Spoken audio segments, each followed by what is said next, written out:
year ago, my life had collapsed around me. I'd worked myself into exhaustion. My father died suddenly, and my relationships were in turmoil. Little did I know at the time, out of my greatest despair was to come the greatest gift.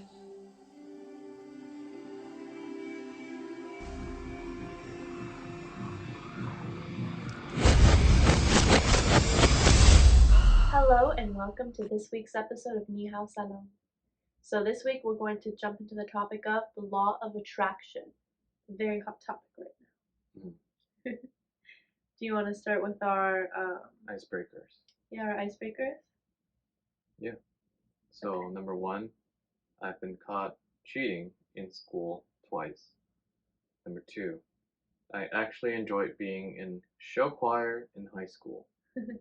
Number 3, I used to collect small rocks. Well, I definitely don't think you ever cheated in school.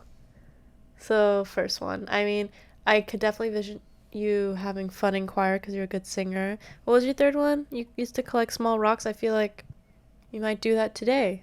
I could see that happening. I don't think you cheated ever. No, I have cheated. Just broke my heart. Okay, I'll explain. The first time I ever cheated was because I was scrambling to do a quiz on this computer where I have no idea what the book is about. It's a quiz for like reading assignment. So I told my friend, hey, could you just do it for me? Log in as me. And then he just did it for me because he read the book and I didn't. And it would be obvious that I... How old were you said? And they caught me. How old are you? Probably like 10, 11. And they caught you? They somehow caught me. I don't know how. I think they looked at the camera or something. What was the second time? The second time was for physics. I just like asked someone to give me their answers and I put the same one and I got the same answers wrong during the quiz. And they caught on to that? They caught on to that too. So did you cheat other than that and you just didn't get caught? Were there times you didn't get caught? I've written equations on my hand before and I almost got caught because this teacher I think knew that I had done that, and in one of the tests he said everyone raise your hand. Oh, I and see. I did, and I showed my hand and it had writing. You didn't go like this? And then it was on the inside of my fingers. Oh my god. I saw a TikTok where this high schooler put the questions on his mask. So then during his test, you just go. Okay, yeah. I imagine at this stage of schools, they wouldn't mind people cheating because they're like, at least we're in person. Well, behind. Also people were like, do you not get the ink on your face? But I guess it's something you sacrifice. Okay, wait, what was the lie? I'd never collected rocks.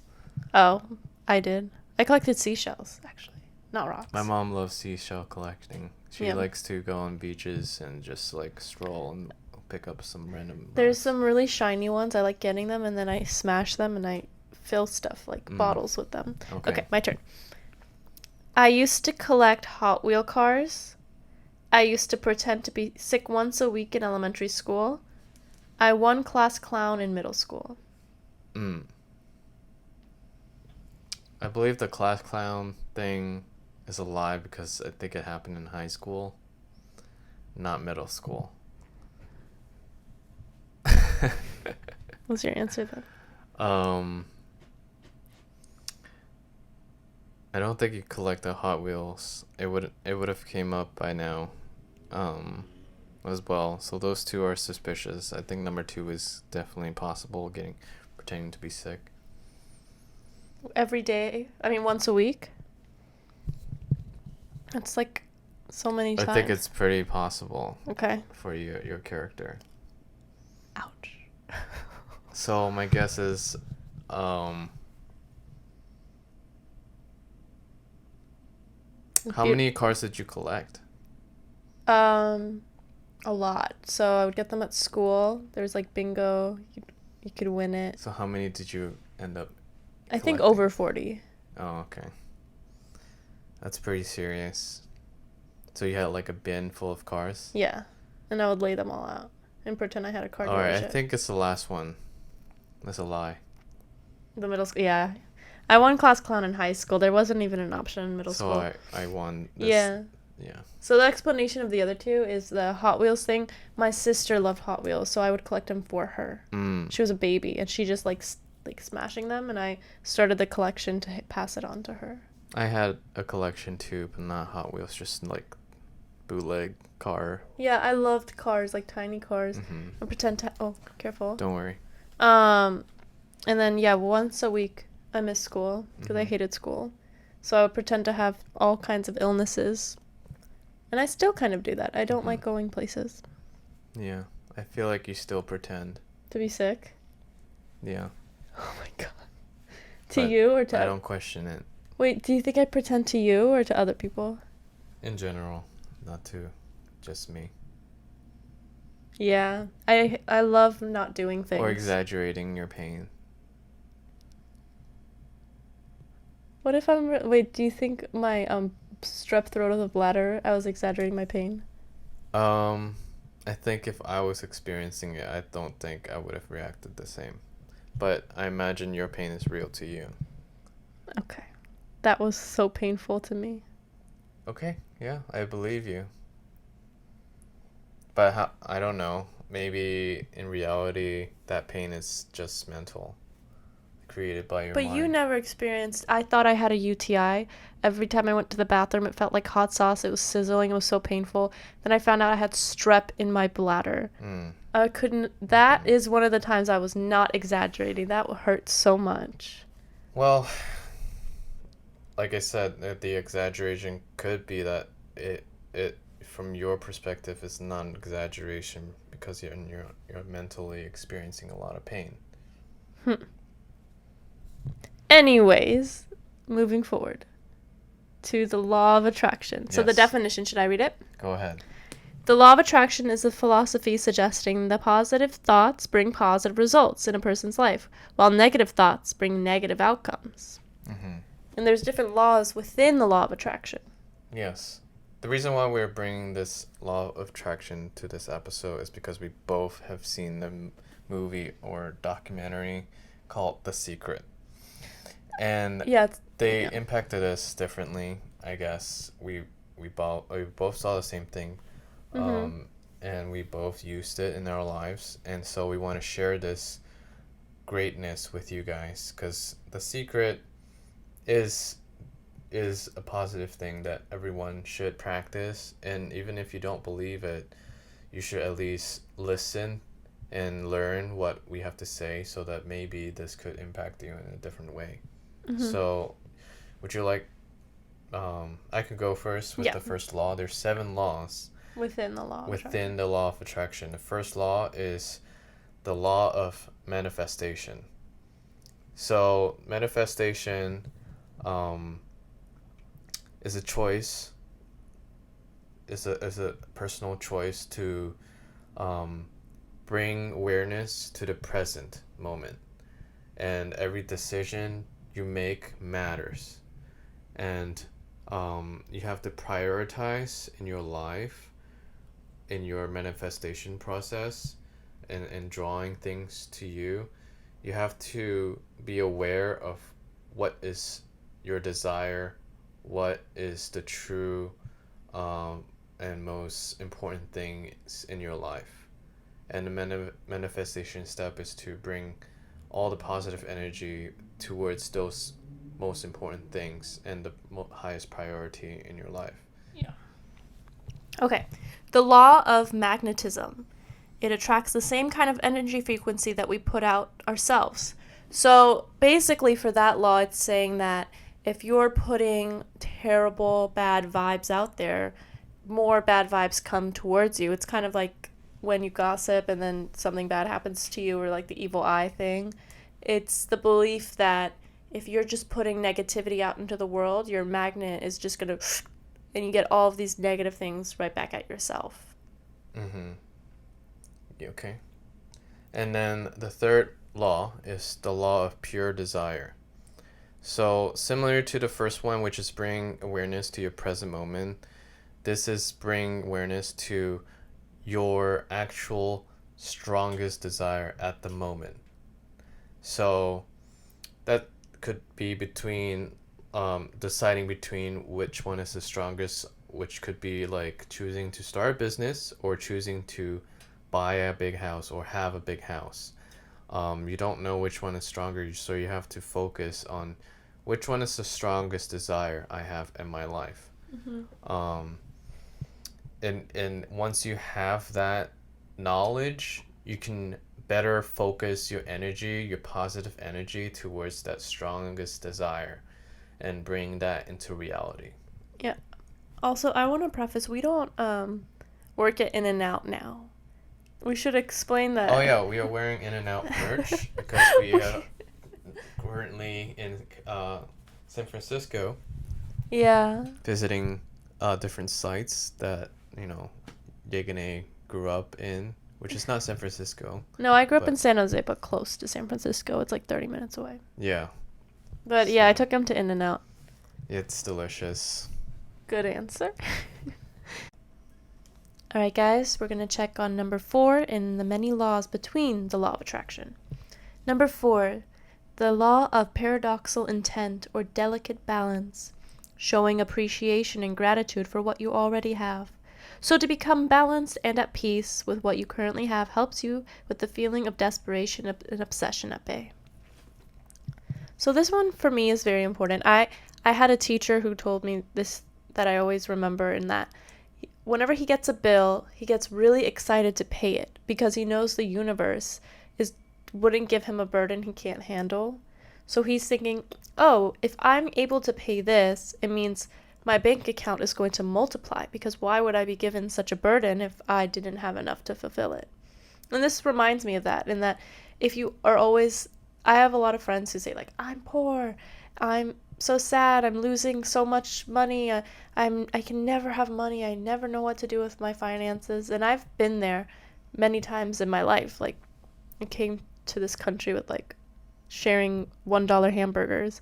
I've definitely been there, but it seemed as though every time my mom and I said something like, we're so poor, we have nothing, it just got worse. It just gets so much worse when you stress over a bill, when you say you don't have enough, when you say I'm poor, and you're not showing gratitude for what you do have. Because I look back at those memories and I'm like, we did have those things, we did have this, and that, but a lot of the verbal memories I have are complaining and saying, oh, I wish we had what they have, and comparing what I have with someone else, and it just makes you have less. Yeah, this is true for like any other religious practice too, like being grateful for what your provider has given you, and being able to say thanks for give thanks for what you have been gifted, so that hopefully the universe or your God will see that you are receiving a gift that you're thankful for, and that it will continue to come back to you as a positive thing. Yeah. I think being thankful is also putting a positive energy into the universe, and being able to remain positive emotionally or internally and mentally as well when you think positive things, such as being showing gratification. Yeah, one other thing is that I noticed this, and I know this happens a lot, when like you wake up and something bad happens and you decide this is a bad day. And then it does become a bad day. You bump your head somewhere, you spill your coffee on yourself. They have this in the movie The Secret too, but the moment you decide this is a bad day, it will be a bad day. And I've had that happen where like I was really stressed one day, and something had happened, and then I was walking, and I literally felt like how banana peels are. I fell backwards on the street, and like no one helped, and it was everything that could have been going wrong went wrong. And then I decided, oh, right now, suddenly things are going to be great. I just decided that, and then I ran into my friend who worked at a museum, and she was like, oh, why don't you come for free? And then I won like every game at the museum. Like everything started going great. And it was in that moment that I decided, like, okay, this sucked, but what if it was like a light switch, and it switched, and now suddenly it's wonderful, and then it was. So just deciding that it's not going to be a bad day based on like the couple bad things that happen. Yeah, it's all balance. So just just know that the universe will grant you when you are thankful, and that you have to, um, yeah, You have to, yeah. keep your obsession away. That's what this says.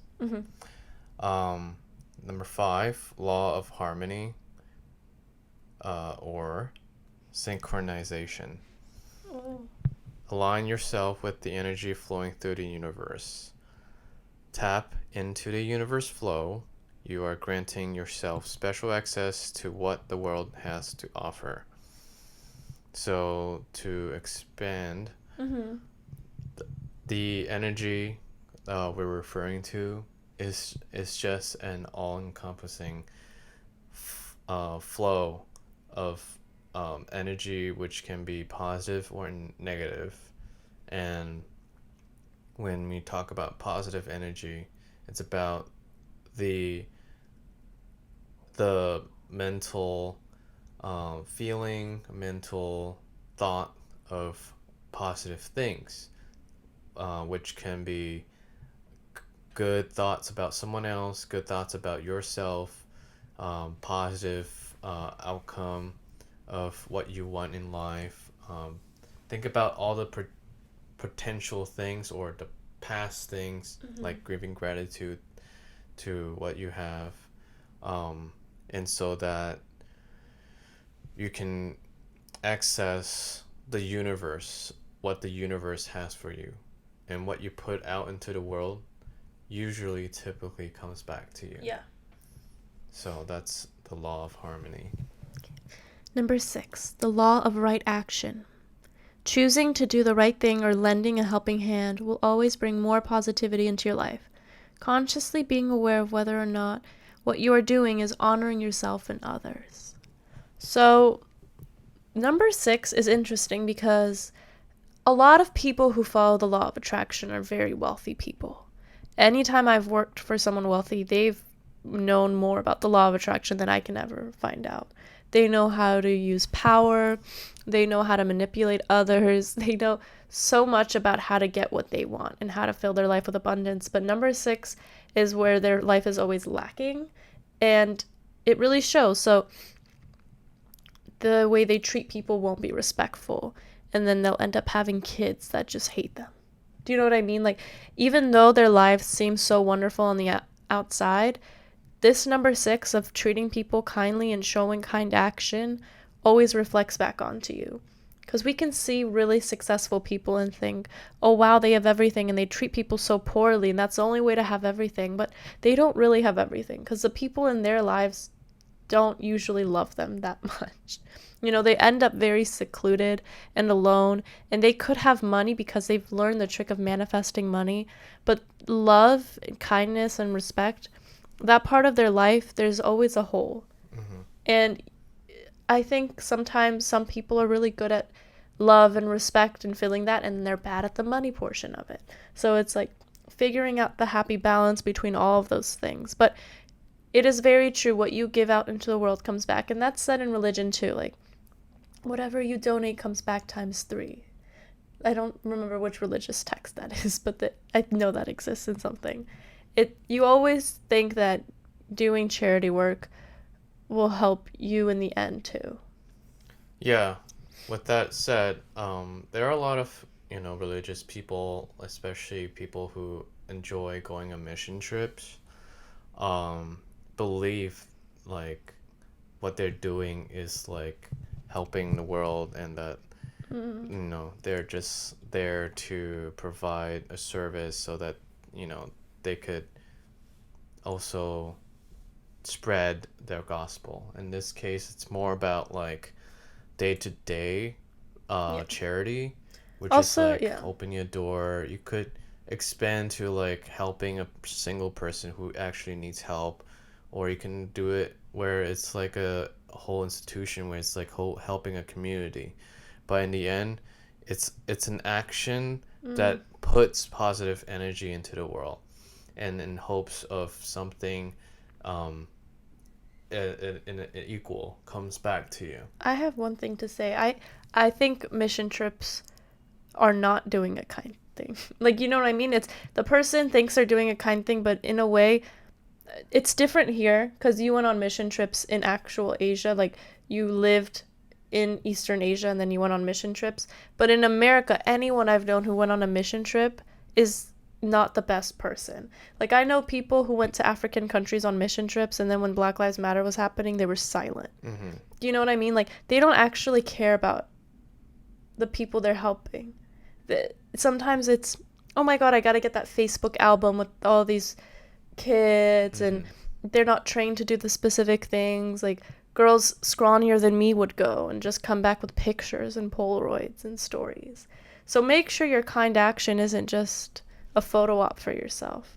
I get very triggered when I hear mission trip because I just think about people wanting pictures with kids and then building houses that they have to rebuild and wasting money they could have donated to the community and not creating a job opportunity for the people that actually know how to build the houses there. But that's just my opinion. Yeah. Okay, my turn. So we're on number 7, right? Yes. All right, the last one. The law of expanding influence, or universal influence. The power of your own personal vibration becomes global by virtue of the law. Everyone and everything is connected. Family, your friends, and even perfect strangers are all impacted by the energy you release. This is very true.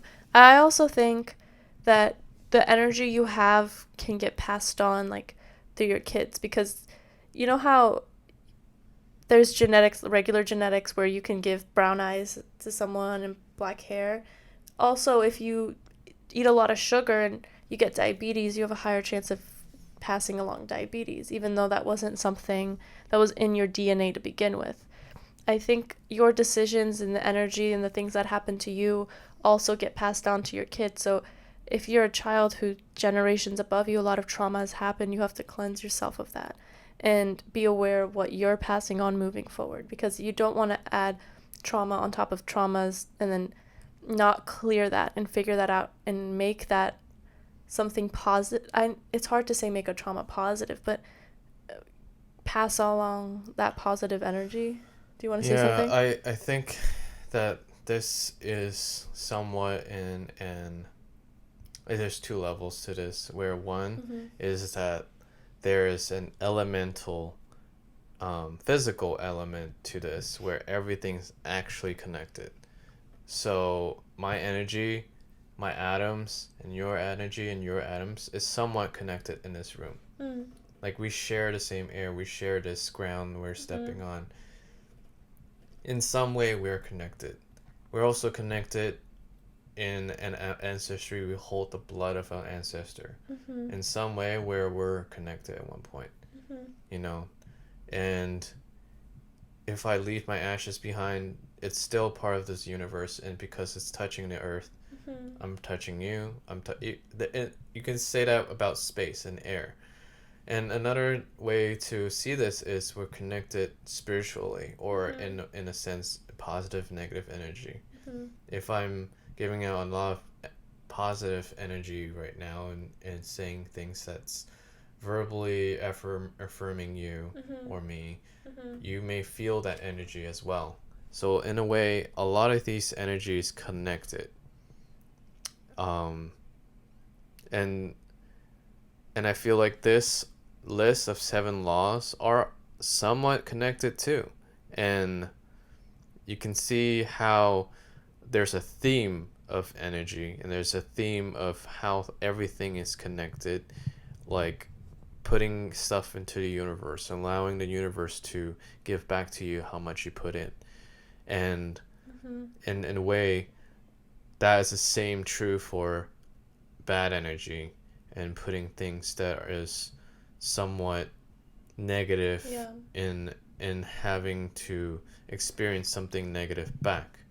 You have to combat that. You have to somehow stop it where it's at, and try your best to put out as much optimism and as much positive energy into your universe, so that you can, bear more fruitful energy. And let's go into examples from our lives where we have practiced and saw bear fruit of our energy. Okay. I'll go first. So this story is half luck and half law of attraction. I didn't fully know about the law of attraction, but I always like lived in my head a little bit. I would always imagine different things, stand in front of the mirror, pretend I was getting an award, stuff like that. But I wasn't actually as educated on this topic when this big thing happened to me. So I lived in New York and I had school, but I had visited my mom and found out that I didn't need to leave as early as I did. Like, I went for Friday to Sunday, and I found out Monday was, like, some holiday. I could have stayed longer, and during that time, I had, like, no money. So staying with my mom would have been nice because she would have paid for my food. So I was pretty upset. I was like, oh, why did I come back to New York early? I didn't even have school today. And I was walking in the West Village near, like, Greenwich Village kind of area. And I saw this homeless guy on the ground, and I was like, oh, I never carry cash. Everything's going wrong. Like, I just want to donate to this guy. I never have cash. And then I was walking, and I was imagining, oh my God, it would be crazy if I just suddenly did have cash. I would take that guy and I would buy him some clothes. And I started planning what I would do for that person and just imagining finding money. And I kid you not, like, a couple blocks later, I trip on a wallet. And I go down and I pick it up and I'm like, what? And there's maybe 2 other people on the street with me. Like, it was really not busy at all. And I went up to them. I was like, is this your wallet? They're like, I was like, is this your wallet? They're like, please get away. And there was no one else I could ask. And I look inside. There's no ID, nothing. It's just $253 inside cash. And I'm like, oh my God. So I run back and I'm like, oh my God, I gotta go find this homeless person. The universe led me to this man. And he was gone. There was nowhere to find him. So I kept the wallet for about a week or so, just unsure if the person would somehow contact me, what was going on. I started telling people about it. I'm like, oh, I found this money after I thought about this. And then I decided, okay, you know what? I'm going to go with that same intention and same makeover mindset and just go walk in Union Square. So I go into Union Square, and I mean, if you've been to Union Square in New York, there's a lot of homeless people. So I had a lot of options. But I just kept thinking, no, I have a very specific situation in mind where I buy them clothes and things go great. The first person I went up to, his name was Jeremiah, and I basically told him, hey, I'd love to go buy you a jacket. I found out he's a homeless person who works at homeless shelters. He, like, is a religious coordinator there and also gives out food. And he started telling me about how he's happy where he is in life, how things, he's going to create a life for himself, how he doesn't do drugs, how he gave me the address for the church. He was holding a Bible. He gave me the Bible. I took him shopping for clothes the whole time. He was looking at the discounted rack. I was like, go crazy, buy whatever jacket you want. He was like, don't worry, I don't want to be too much trouble. And then I added socks, and he like almost cried. He was like, no, please. But there was even leftover money because the guys, it was like, he didn't even want to spend that much money with me. I was like, you could do whatever. There was leftover money. I took him out to get food after. But yeah, that was a time where I truly think I manifested all those things. Yeah. And it all starts from like putting positive energy and like imagining things, right? Yeah, and I think one of the reasons it happened was because I wasn't imagining like myself receiving something crazy. I just really wanted to take a homeless person to give them a makeover. You manifested helping. Yeah. Almost to the teeth. Like, you wanted to help people and you got the opportunity. Yeah. So my story is not about helping others. I always wanted to go to college when I was in high school. I got into schools that I wanted to get in. And that was just me praying. That's just from me asking God. And then when I was in college, I wanted to go to grad school. And from my undergrad, I learned about The Secret just by watching a random video on Netflix. And I was like, I should probably practice. I should probably use this secret, which is manifestation. And so from there, I just put into universe, I want to get into these 2 schools, and I applied for those 2 schools. and I put it into the universe. I was thankful for what I had, but I will be even more grateful when I get this. And then I got in both school, like almost the same week. Wow. And actually both of them offered me scholarships. Yeah. And I was stunned. I'm like, wow, this worked immediately. So I wrote on a dollar bill, $1 million, a fake $1 million bill, which still I kept in our apartment, yeah. in my apartment because I found it in a purse that was holding my passport. So manifestation could be very simple, could be very easy. You know, you don't have to go all out meditating every day about that thing. It could be just a one-time thing, or it could be, if it's a big thing, you probably have to think about it every day, but don't obsess. It has to be a balanced thing. Yeah. Also, things take time. They say this in The Secret too, but if it happened immediately, there would be like elephants in buildings. Do you know what I mean? Like, that's the example they used in The Secret, but if everything happened immediately, there would be complete chaos, because we have to think about things and the universe has to decide if it is for us. And sometimes things aren't for us, right? Like, you could want something that would truly be so bad for you. Yeah, let's go into our next thing, which is explaining or telling how we think is the best way to attract. Yeah. So would you like to go with the first thing? Sure. So vision boarding, imagining, pretending to have those possessions and feelings at least once per day. Yeah, so a lot of successful people will say that they had like a vision board they saw every day, something that just reminded them what they were working towards, and updating it once you did have those things. It's really helpful in that you can't like deter your brain and your body from like going towards that goal because you are reminded, but also it helps create a physical sense of it, so you're not always thinking about it. Like, you could designate a specific time. Oh, I look at my vision board. Okay, that time's over. I don't need to obsess all day over what I want. But it stays constant and you know what your goals are, whereas you can't steer the universe if you don't know what you want either. Go ahead. And then there's also the part where it's a fake, you're writing, like I said, I wrote $1 million on a piece of a dollar bill, and then I put it on top of my bed and looked at it every night. It's like it just serves as a reminder. I putting this energy into the world where I desire this wealth. And it could be a fake check, it could be anything physical as well. It doesn't always have to be a thought. It could be just a token of reminder. Yeah, and the fake check thing is idea I got from Jim Carrey. I don't know who he got the idea from, but he was like dirt poor. He had nothing. His comedy wasn't working for him, and he would have like these mental breakdowns where he would drive off to the woods in Canada and like sob. And one night he had like negative money, anything at all. And he wrote himself a check for, I don't remember how many million, but it was a couple million for 2 years from when he wrote it. And then in 2 years he got Dumb and Dumber and he cashed in that check. Yeah. Then a second thing we would like to teach you guys is vocabulary usage. So in your daily basis, whenever you talk about things that you would like or to manifest, use I will or I have instead of I want this. Yeah. So if you want something, you'll always be chasing it. Exactly. That's the logic behind manifestation, is to already live the life of what you want. Yeah. So in your vocabulary, practice as if you have those things so that when you have it, it's natural. Yeah.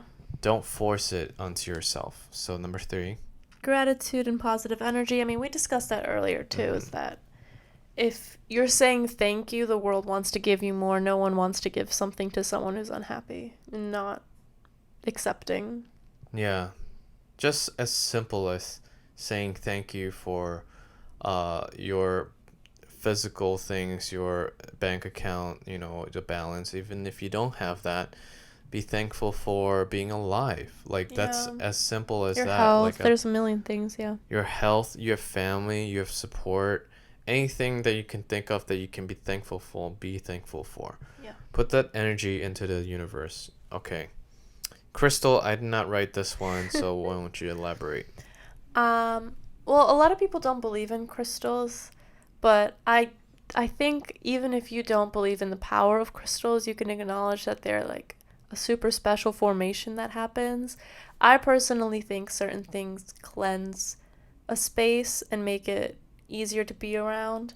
So if you can manifest easier with some crystals in the room, it just is like a little cherry on top. It helps and it makes you feel nice. Even if it's fake, it's a placebo that works, and it feels nice to hold a crystal in your, I mean, there's crystals for manifestation. Citrine, it's like a yellowish one. If you put it in your pocket, you might feel better. There's crystals for making sure negative energy can't come into your space. There's crystals for success. And sometimes I've had situations where like I'll get, specifically tiger eye, I'll get a crystal and then something great will happen to me and I'll lose it. And there's been studies where crystals can like move on their own and stuff. But I mean, you could be like Jeff and not fully believe in this stuff, but even if you don't believe it, it's a nice placebo and it's pretty, and they're not that expensive to keep around. All right, next one. I think you wrote this one. Not to chase it constantly, so not obsessing basically, and making it part of your daily meditation. If you don't meditate, it's okay. But if you do, make it part of your routine to keep things that are positive that you want in your life in your meditation when you do calm your life down or wind down, or just start your day with a meditation. It depends. Doing good deeds brings you closer to your desire. Given the pure positive energy you let out into the universe, it will give back to you. Yeah, we went over this, so don't do it for selfish reasons, like I'm only doing this kind thing because I'll get something kind back. But just remember that every time you do a negative thing, don't expect your life to go so smoothly. Just expect that whatever you dish, you get right back to you. So be a kind person to yourself and others, but don't let people step on you. Like, I think, I don't know, I could be mean sometimes if someone's hurt me, but find a balance between not letting people step on you and also just being a good person yourself. All right, we'll take a break and then we'll come back with our questions. All right, guys, welcome back. We're going right into our questions. I'll begin. I took a class on the law of attraction in college. I had zero idea about it beforehand. Where was the first place you heard about it? So I mentioned this. I learned about the law of attraction through the movie documentary called The Secret. It was an eye-opening experience for me because I haven't learned about it until I watched it, and I used it ever since, and I still do it today. Yeah, and if you need recommendations for things, I would always say the book The Secret is a lot better than the movie. There's The Alchemist, Four Agreements, Celestine Prophecy. All these books, I know they seem like the self-help books, but they're actually really good stories, and while you're reading them, really positive things sometimes happen to you. And a lot of rappers actually love these books. I used to Google like rappers who believe in the law of attraction, and there's like YouTube compilations of like really kind and good people just saying like, oh, I read The Alchemist like 10 times and that's how I got to where I am. So try reading some of the books. Yeah. So my question to you is, do you have experiences where you manifested bad things inconsequently? Would that be considered self-sabotage or karma? Bad things. I suppose before my family and I had a better relationship, especially my mom and I would demonize her a lot and say like, she's not nice, she's bad, she hates me. And then maybe she did hate me for a little bit, but we did not have a good relationship before either of us knew how to treat each other. And she's learned a lot since then and become like a different person, incredibly kind and giving and, you know, just positive vibes all around. And I don't say those things anymore, and we haven't fought. I mean, we fought over food, like we don't fight like we used to, but I used to manifest us having a bad relationship. Yeah. And the second part of the question is the self-sabotage or karma? I think it's partially karma because I'm putting bad things in the universe and receiving bad things, and it's also, well, it's self-sabotage only if you know that you're manifesting. If you're saying it just to say it, it might not be self-sabotage, but I've said it also in like romantic relationships, like this is gonna fail, he doesn't like me, I don't even like him that much, and then it does fail, and then all those things happen. So in that situation, it's very much self-sabotage, ruining a relationship before it even starts. Okay. Yeah, my turn. Okay. Sometimes manifestation can go the wrong way, like a child who is a bad singer but truly believes they're an amazing singer because their parents lie to them. You know those kids at talent shows singing their hearts out and everyone's like, ugh. And they grow up and they're still horrible singers. Has that manifestation gone wrong? They truly believe they're amazing. Why are they so horrible?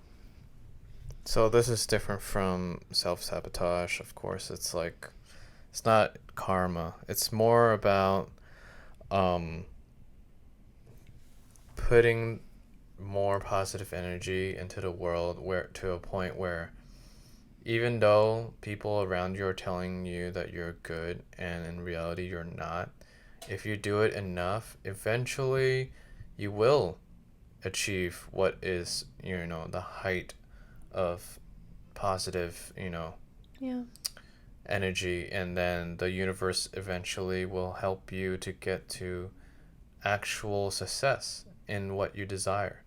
And if what you desire is a fake affirmative, lifestyle where, everyone around you, which matters or which doesn't matter, is like people telling you're a great singer or a painter or, a great track star.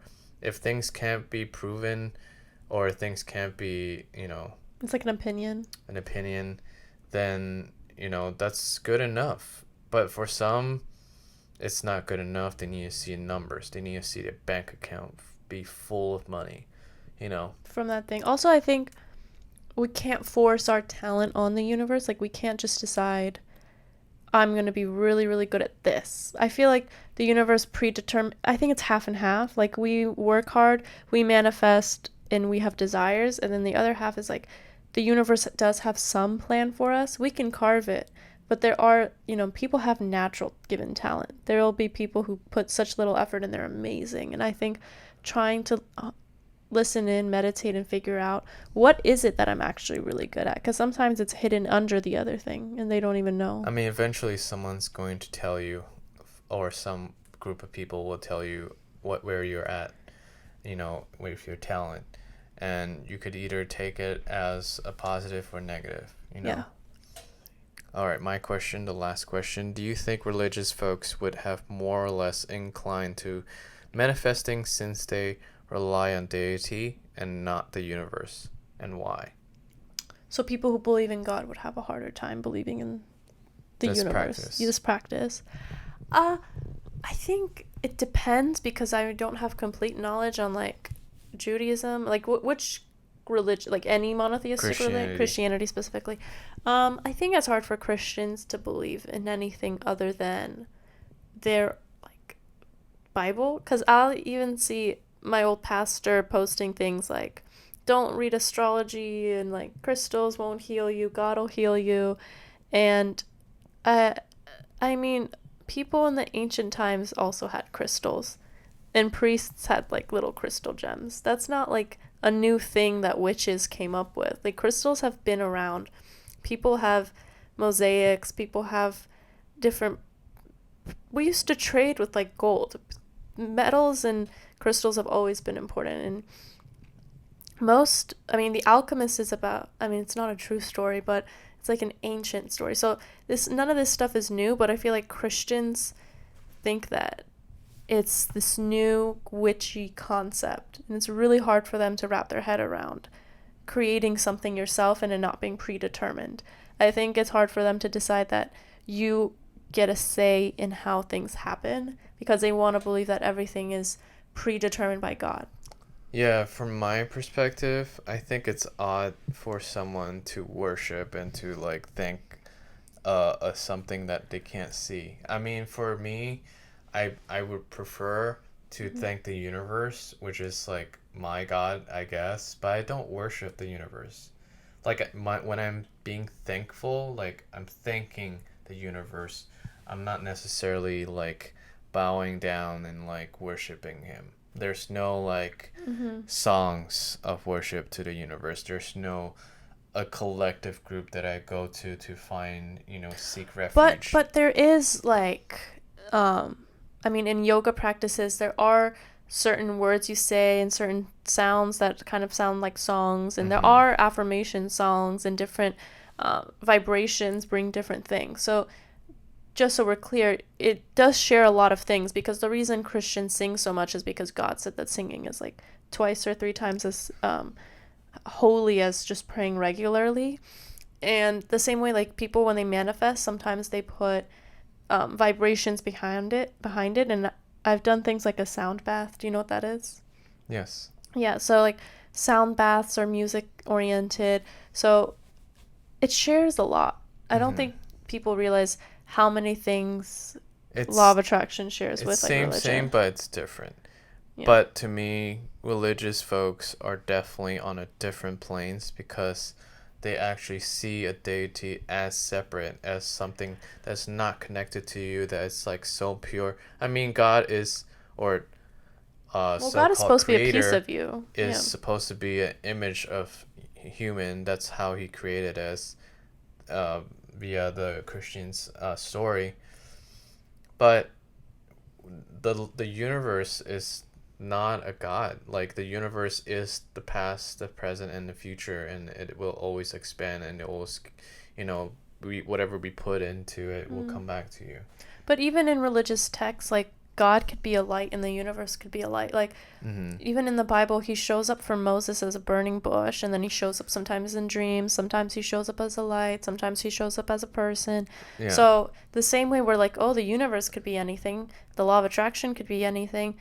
God could be anything too, because he shows up however it won't cause you anxiety. But to me, I would like to attribute all my success, not just, to God, and like people who are always like going through some heartaches, they always attribute it to like not praying hard enough, or like the devil is in my life. But in reality, it could be just, not putting enough energy into thinking positively about, the outcome, or what you want, or your desires.